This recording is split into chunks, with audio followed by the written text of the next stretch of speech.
আগামী ৪৮ ঘন্টা আমাদের দক্ষিণ পূর্ব এশিয়ার রাজনীতির জন্য খুব গুরুত্বপূর্ণ হতে চলেছে।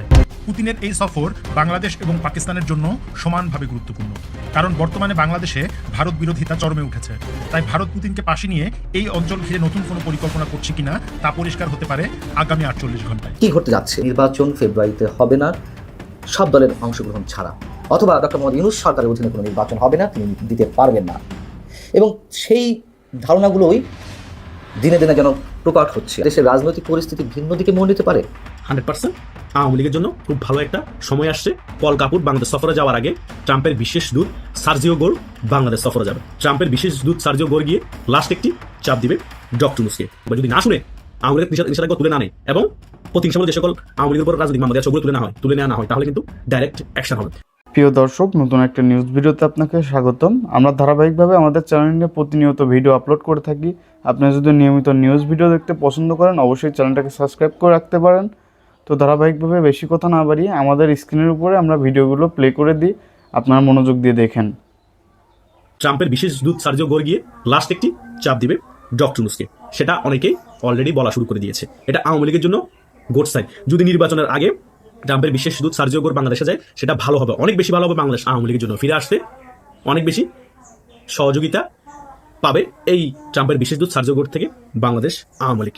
যদি সার্জিও গোর পাতানো নির্বাচনের পরে যায় বাংলাদেশ সফরে, তাহলে কিন্তু অনেক দেরি হয়ে যাবে। তারপরও বাংলাদেশ আওয়ামী লীগের জন্য হয়তো ভালো কিছুই বয়ে আনবে, কারণ আমেরিকার সাথে এখন ভারতের একটা খুব ভালো সম্পর্ক চলতেছে।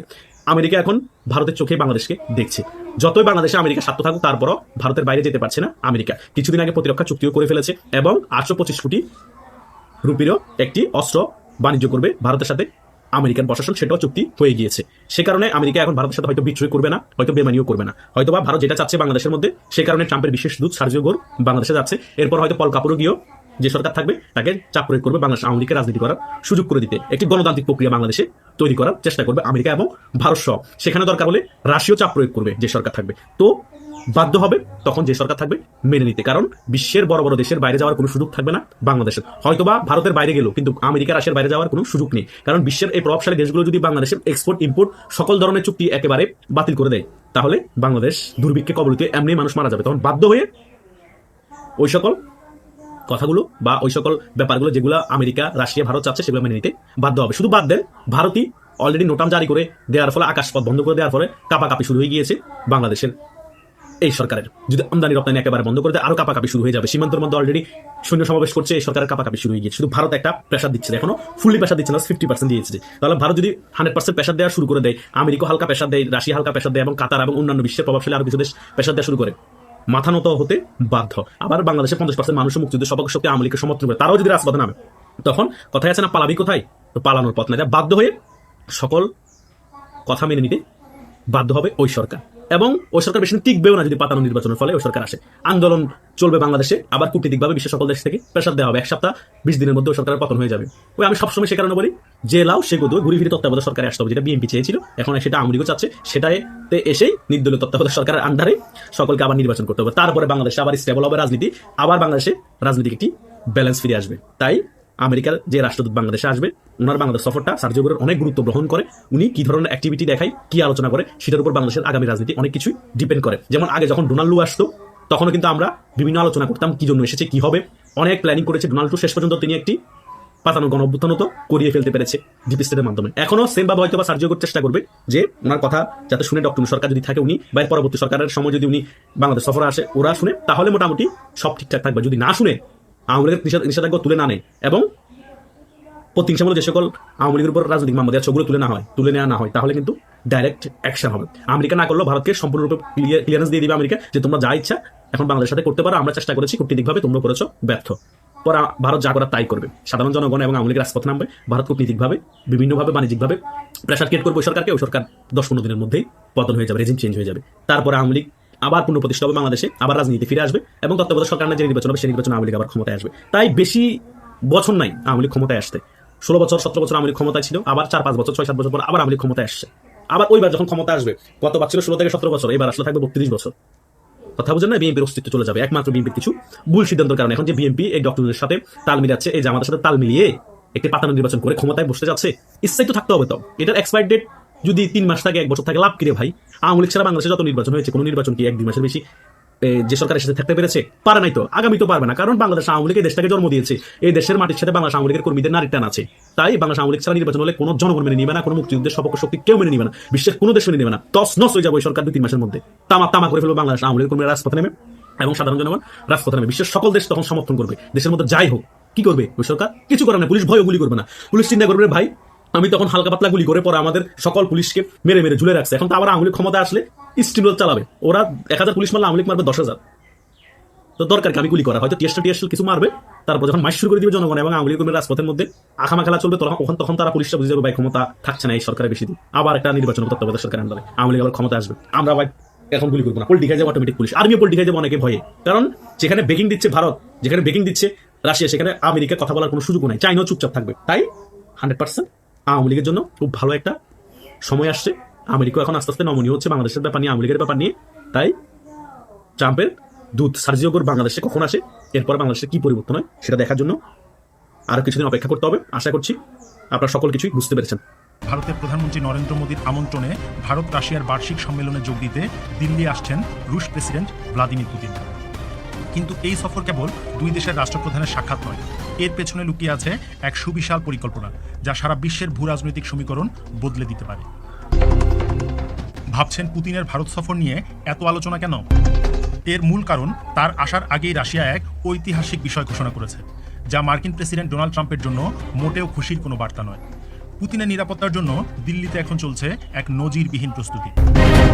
5 স্তরের নিরাপত্তা বলয়, রাশিয়ার প্রেসিডেন্সিয়াল সিকিউরিটি সার্ভিস, ভারতের ন্যাশনাল সিকিউরিটি গার্ডের শীর্ষ কমান্ডো, স্নাইপার, ড্রোন জ্যামার এবং আর্টিফিশিয়াল ইন্টেলিজেন্স নির্ভর পর্যবেক্ষণ ব্যবস্থা, সবকিছু মিলিয়ে গোটা দিল্লিকে নিরাপত্তার চাদরে ঢেকে ফেলা হয়েছে।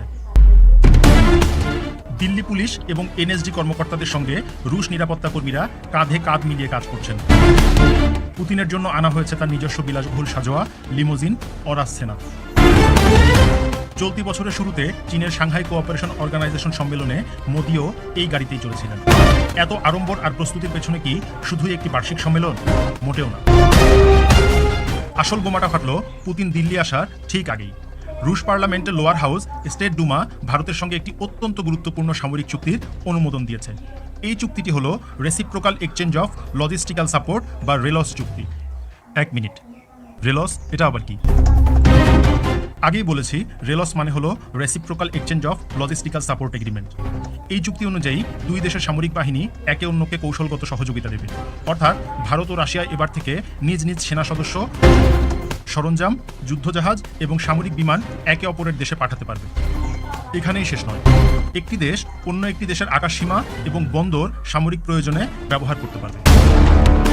একটু ভাবুন, রাশিয়া ইউক্রেন যুদ্ধে যেভাবে ডমিনেট করছে, ঠিক সেই মুহূর্তে ভারতের সঙ্গে এই ধরনের একটি চুক্তি, এটা কি শুধুই সামরিক সহযোগিতা, নাকি এর পেছনে লুকিয়ে আছে আরও গভীর কোনো ভূ রাজনৈতিক সমীকরণ? এখন প্রশ্ন হলো, কেন এই রেলস চুক্তি এত গুরুত্বপূর্ণ এবং কেন আমেরিকা বা পশ্চিমা দুনিয়া এটি মেনে নিতে পারবে? প্রথমত, রেলস চুক্তির মাধ্যমে ভারত এবং রাশিয়া একে অপরের military aircraft, military ships, port এবং মিলিটারি ঘাঁটি ব্যবহার করতে পারবে। এর মানে হলো রাশিয়ার সামরিক বাহিনী ভারতের সামরিক ঘাঁটিগুলো ব্যবহার করতে পারবে এবং ভারতের সামরিক বাহিনীও রাশিয়ার বিশ্বজুড়ে ছড়িয়ে থাকা পোর্ট ও মিলিটারি আউটপোস্টগুলো ব্যবহার করতে পারবে। দ্বিতীয়ত, আর্কটিক অঞ্চলে ভারতের প্রবেশাধিকার। আপনারা জানেন, আর্কটিক অঞ্চলের বরফ গলতে শুরু করেছে এবং 2050 সালের মধ্যে এখানে বিশ্বের সবচেয়ে বড় খনিজ সম্পদের ভাণ্ডার উন্মুক্ত হবে বলে বিজ্ঞানীরা অনুমান করছেন। রাশিয়া ইতিমধ্যেই আর্কটিকে তাদের বেস ক্যাম্প প্রস্তুত করেছে এবং এই চুক্তির ফলে ভারত খুব সহজেই সেই বেস ক্যাম্পগুলোতে প্রবেশাধিকার পাবে। এটি ভারতের সামরিক এবং অর্থনৈতিক ভবিষ্যতের জন্য এক বিশাল সুযোগ। তৃতীয়ত, এই চুক্তি সামরিক মহড়া, প্রশিক্ষণ, মানবিক সহায়তা, ত্রাণ ও উদ্ধার কাজের ক্ষেত্রে অভূতপূর্ব সহযোগিতা দেবে। এর ফলে দুই দেশের সামরিক শক্তি বহুগুণে বৃদ্ধি পাবে এবং জরুরি পরিস্থিতিতে দ্রুত একে অপরের পাশে দাঁড়াতে পারবে। আমেরিকা এবং পশ্চিমা বিশ্ব রাশিয়াকে আন্তর্জাতিক স্তরে বয়কট করার চেষ্টা করছে। সেখানে ভারতের এই পদক্ষেপ তাদের জন্য একটি বিশাল ধাক্কা। তাদের কাছে ভারতের এই সিদ্ধান্ত অনেকটা আমাদের চাপকে ভারত পাত্তা দিচ্ছে না এমন বার্তার সমান। শুধুমাত্র রেলস চুক্তি নয়, পুতিনের এই সফরে আরও বেশ কিছু গুরুত্বপূর্ণ সামরিক চুক্তি নিয়ে আলোচনা হতে পারে। এর মধ্যে অন্যতম হল রাশিয়ার অত্যাধুনিক স্টেলথ সুখোই 57 যুদ্ধ বিমান। ভারতের 29টি যুদ্ধ বিমানের স্কোয়াড্রনের বেশিরভাগই রাশিয়ার তৈরি। আর এবার সুখোই 57 হাতে পেলে ভারতের আকাশপথের শক্তি বহুগুণে বেড়ে যাবে। এছাড়াও S-400 আকাশ প্রতিরক্ষা ব্যবস্থা কেনার চুক্তি এবং শব্দের চেয়েও দ্রুতগতির ব্রহ্মোস ক্রুজ মিসাইলের উন্নততর ভেরিয়েন্ট নিয়েও আলোচনা হবে। ভারত ইতিমধ্যেই রাশিয়ার কাছ থেকে 3টি S-400 সিস্টেম পেয়েছে, আরও 2টি আসার কথা। পাশাপাশি ভারত ও রাশিয়া যৌথভাবে সিভিল নিউক্লিয়ার এনার্জি নিয়ে কাজ করবে। রাশিয়ার কোম্পানিগুলো ভারতের সিভিল নিউক্লিয়ার রিঅ্যাক্টরগুলো ডেভেলপ করতে সাহায্য করবে, যা মানব কল্যাণে ব্যবহৃত হবে। এই মুহূর্তে আন্তর্জাতিক প্রেক্ষাপটে এই চুক্তিগুলির গুরুত্ব অপরিসীম। ইউক্রেন যুদ্ধে রাশিয়ার একক আধিপত্য এবং ইউক্রেনের গুরুত্বপূর্ণ অঞ্চলগুলো রাশিয়ার হাতে চলে যাওয়া, এই সমস্ত কিছুর মাঝে পুতিনের ভারত সফর পশ্চিমা বিশ্বের নজর কেড়েছে। ট্রাম্প বারবার চাপ সৃষ্টি করলেও ভারত কিন্তু তার নিজস্ব পররাষ্ট্রনীতিতে অটল। 1971 সালে বাংলাদেশের মুক্তিযুদ্ধে রাশিয়া অর্থাৎ তৎকালীন সোভিয়েত ইউনিয়ন ভারতকে যেভাবে সমর্থন করেছিল, সেই বন্ধুত্ব আজকের দিনে এক নতুন মাত্রা পেতে চলেছে। ভারত এবং রাশিয়া এই দুই দেশে অনুভব করছে যে তাদের সম্পর্ককে নতুন উচ্চতায় নিয়ে যাওয়ার প্রয়োজন রয়েছে। পুতিনের এই সফর বাংলাদেশ এবং পাকিস্তানের জন্য সমানভাবে গুরুত্বপূর্ণ, কারণ বর্তমানে বাংলাদেশে ভারত বিরোধিতা চরমে উঠেছে। তাই ভারত পুতিনকে পাশে নিয়ে এই অঞ্চল ঘিরে নতুন কোনো পরিকল্পনা করছে কিনা তা পরিষ্কার হতে পারে আগামী 48 ঘন্টায়। ভারতের সামনে মূলত দুটি পথ খোলা ছিল, হয় রাশিয়াকে সম্পূর্ণ বয়কট করে আমেরিকার পথ ধরা, অথবা রাশিয়াকে পাশে রেখে বিশ্বকে বার্তা দেওয়া যে ভারত বন্ধু ভেবে যার হাত ধরে তার হাত সহজে ছাড়ে না। ভারত দ্বিতীয় পথটি বেছে নিয়েছে, আর এর মধ্য দিয়েই বিশ্ব ভারতের প্রভাব এবং প্রতিপত্তি আরও একবার দেখবে। ভ্লাদিমির পুতিনের এই সফর কেবল একটি আনুষ্ঠানিকতা নয়, এটি আন্তর্জাতিক ভূ রাজনীতিতে এক নতুন দিগন্ত উন্মোচন করতে চলেছে, যা আমেরিকার মতো প্রবল শক্তিধর দেশগুলোকেও নতুন করে ভাবতে বাধ্য করবে। আমেরিকা কি এবার ভারতের উপর আরও চাপ সৃষ্টি করবে, নাকি অন্য কোনো কৌশল নেবে? তবে ভারত ও রাশিয়ার এই ক্রমবর্ধমান বন্ধুত্ব বিশ্ব রাজনীতিতে যেমন প্রভাব ফেলবে, তেমনি আগামী 48 ঘন্টা আমাদের দক্ষিণ পূর্ব এশিয়ার রাজনীতির জন্য খুব গুরুত্বপূর্ণ হতে চলেছে। যখন কিনা ডক্টর ইউনূস সরকারের বিভিন্ন পর্যায় থেকে ঢাকঢোল পিটিয়ে বেশ কনফিডেন্টলি বারবার এই কথা উচ্চারণ করা হচ্ছে যে একমাত্র আল্লাহ ছাড়া ফেব্রুয়ারিতে কোনো শক্তি নির্বাচন ঠেকাতে পারবে না, সেই মুহূর্তে দেশের যে রাজনৈতিক দলগুলো পুরোপুরি নিশ্চিতভাবে আগামী নির্বাচনে অংশ নেওয়ার কথা, সেই দলগুলোর মুখ থেকেই কেন অনিবার্য কারণ ছাড়া, বিশেষ কোনো রাজনৈতিক পরিস্থিতি ছাড়া নির্বাচন পেছাবে না, এই যে বিশেষ কোনো রাজনৈতিক পরিস্থিতি, অনিবার্য কারণ, এই শব্দগুলো কেন আসছে এই মুহূর্তে? কী ঘটতে যাচ্ছে? তো দর্শক, নিশ্চয়ই আমি একেবারে শুরু থেকে বলে আসছি, আপনারা নিশ্চয়ই খেয়াল করেছেন, বারবার বলে আসছি, নির্বাচন ফেব্রুয়ারিতে হবে না সব দলের অংশগ্রহণ ছাড়া, অথবা ডক্টর মোহাম্মদ ইউনূস সরকারের অধীনে কোনো নির্বাচন হবে না, তিনি দিতে পারবেন না। এবং সেই ধারণাগুলোই দিনে দিনে যেন প্রকট হচ্ছে। আমি চাই না যে আমার ধারণাগুলো সঠিক হোক, আমি এখনও পর্যন্ত চাই আমার ধারণাগুলো মিথ্যে হোক। যেমন ধরুন বিএনপি সবচেয়ে বড় যে রাজনৈতিক দলটি এই মুহূর্তে দেশের, তাদের মুখ থেকে এই মুহূর্তে উচ্চারিত হচ্ছে দেশে অনিবার্য কোনো পরিস্থিতি তৈরি না হলে নির্বাচন বিলম্ব হোক, তা চাই না, বিএনপি চায় না। কী বোঝাতে চাইছে বিএনপি এর মাধ্যমে? তার আগে যদি আমরা এনসিপি বিষয়টা আলোচনায় নিয়ে আসি, গত বুধবার নির্বাচন কমিশনের সঙ্গে বৈঠকের পর বিএনপির এনসিপির যুগ্ম আহ্বায়ক নাসিরউদ্দিন পাটোয়ারি কী বললেন? খুবই সিগনিফিক্যান্ট। রাজনৈতিক স্থিতিশীলতা আসার পর তফসিল ঘোষণা করলে তখন কাজটা অনেক সহজ হবে। গণতন্ত্রের আপসীন নেত্রী খালেদা জিয়া অসুস্থ, ফলে দেশের রাজনৈতিক অঙ্গনে সংকটময় পরিস্থিতি বিরাজ করছে। সংকটগুলো উত্তরণ করে সুন্দরভাবে তফসিল দেওয়ার জন্য তারা নির্বাচন কমিশনকে অনুরোধ জানিয়েছে বা আহ্বান জানিয়েছে। একই কথা দলের আহ্বায়ক নাহিদ ইসলামও ঠিক একই ভাষায় কথা বলেছেন, তফসিল দেওয়ার সময় যাতে রাজনৈতিক স্থিতিশীলতা থাকে এবং প্রতিটা দলেরই যাতে নির্বাচনী যাত্রা শুরু করার একটা পরিবেশ থাকে, সেই সময়টা যদি তফসিল ঘোষণা করা হয় তাহলে এটা নির্বাচন কমিশন ও সব রাজনৈতিক দলের জন্য উপকার হয়। এবার বিএনপি কী বলেছে সেটা খোলাসা করি। বিএনপি বলছে বৃহস্পতিবার প্রধান নির্বাচন কমিশনার এএনএম নাসিরউদ্দিনের সঙ্গে বৈঠক শেষে সাংবাদিকদের কাছে বিএনপির স্থায়ী কমিটির সদস্য নজরুল ইসলাম খান বলছেন, আমরা নির্বাচনী প্রক্রিয়ায় আছি, খোদা না করুন অনিবার্য কোনো পরিস্থিতি ছাড়া আমরা এই প্রক্রিয়ার বাইরে যেতে চাই না। আমরা আশা করি শিগগিরই নির্বাচনের তফসিল ঘোষণা হবে। এর আগে বিএনপি অন্য কোনো অপশনের কথা বলেছে? 15 জুলাই নির্বাচনের আগে তারা ডিসেম্বরে কথা বলে আসছিল বারবার, তারপরে কিছু একটা হয়েছে ডক্টর মোহাম্মদ ইউনূসের সঙ্গে কথাবার্তার পরে আমরা দেখলাম ফেব্রুয়ারিতে নির্বাচন হবে, এবং তারপর থেকে জুলাইয়ের পর থেকে আর কোনো অপশনের কথা তো বিএনপি বলেনি। যে কোনো মূল্যে ফেব্রুয়ারিতে নির্বাচন করতেই হবে, এবং এই করতেই হবে এমন হুঙ্কারের সাথে কখনো কখনো সরকারের সাথে নরম গলায় কথা বলেছে, কখনো কখনো হুঙ্কার ছেড়ে কথা বলেছে। এখন এসে অনিবার্য কারণে কথা বলা হচ্ছে। যদি এমন বলা হতো যে দৈব দুর্বিপাক বা প্রাকৃতিক কোনো দুর্যোগ ছাড়া, সেটি মেনে নেওয়া যেত। অনিবার্য কারণটা কি, এসব কথা কেন এই মুহূর্তে বলা হচ্ছে? তার মানে খালেদা জিয়ার অনাকাঙ্ক্ষিত কিছু ঘটলে দেশের রাজনৈতিক পরিস্থিতি ভিন্ন দিকে মোড় নিতে পারে। আর খালেদা জিয়ার সম্পর্কে তো নানান ধরনের গুঞ্জন রয়েছে, তেমন কিছু ঘটেছে কিনা আমরা নিশ্চিত না। যাই হোক, যদি ঘটেই যায় তাহলে কেন রাজনৈতিক পরিস্থিতি অন্যদিকে যাবে? অনাকাঙ্ক্ষিত কিছু যদি সৃষ্টি হয়ও, তফসিল কেন পৌঁছাবে? এ বিষয়ে আর বিস্তারিত কিছু বলতে চাচ্ছি না, তার জন্য মানুষের আবেগ অনুভূতি কাজ করতে পারে, সেটা 2, 4, 5 দিন। কিন্তু আগে থেকে কেন এই কথা বলা হচ্ছে? এদিকে একই দিনে গণভোট এবং জাতীয় সংসদ নির্বাচন একসাথে হলে নির্বাচনের জেনোসাইড ঘটবে, সে কথা বলে রেখেছেন এর আগে জামাতের আমির ডাক্তার শফিকুর রহমান। ডাক্তার শফিকুর রহমান 3 দিন আগে একটি জনসভায় একথাও বলেছেন, আরেকটি 5ই আগস্ট ঘটার সম্ভাবনার কথা তিনি জানিয়ে দিয়েছেন। কি বলেছিলেন একটু মনে করিয়ে দিই আপনাদেরকে। তিনি বলেছেন, ক্ষমতায় না গিয়েও ক্ষমতার দাপট দেখাচ্ছেন অনেকে, বিভিন্ন জায়গায় বসে ষড়যন্ত্রের জাল বুনছেন, জনগণ ভোট দিক আর না দিক ক্ষমতায় তাদের যেতেই হবে, কিন্তু বাংলাদেশে আর এটা হবে না। তবে দিশাহারা হয়ে হতাশ হয়ে কেউ যদি চোরা গলিতে হাঁটার চিন্তা করেন, তাহলে প্রয়োজনে আর একটা 5 আগস্ট অনুষ্ঠিত হবে। নিশ্চিতভাবে বিএনপিকে উদ্দেশ্য করে বলেছে, এর বাইরে তো অন্য কাউকে তিনি মিন করেননি।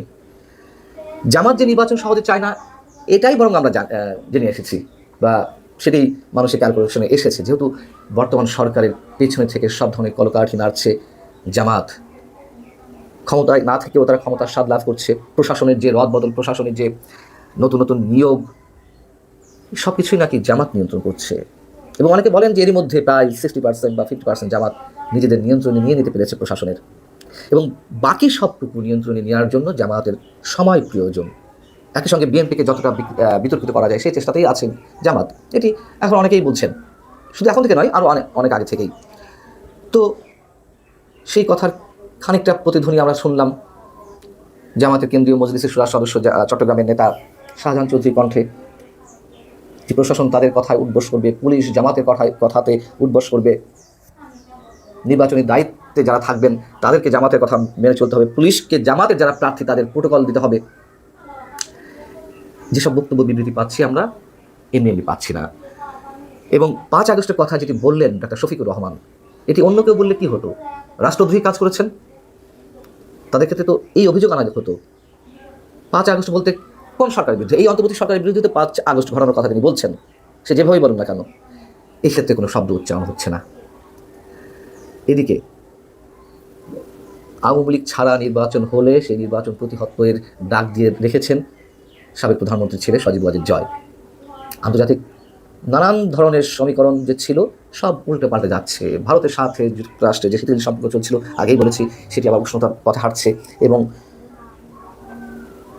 এই অঞ্চলে কিন্তু প্যাসিফিক স্ট্র্যাটেজি বাস্তবায়ন করতে গেলে যুক্তরাষ্ট্রের লোকাল এজেন্ট হিসেবে ভারতকেই কাজে লাগাতে চাইবে ইউএসএ, কোনো ভুল নেই।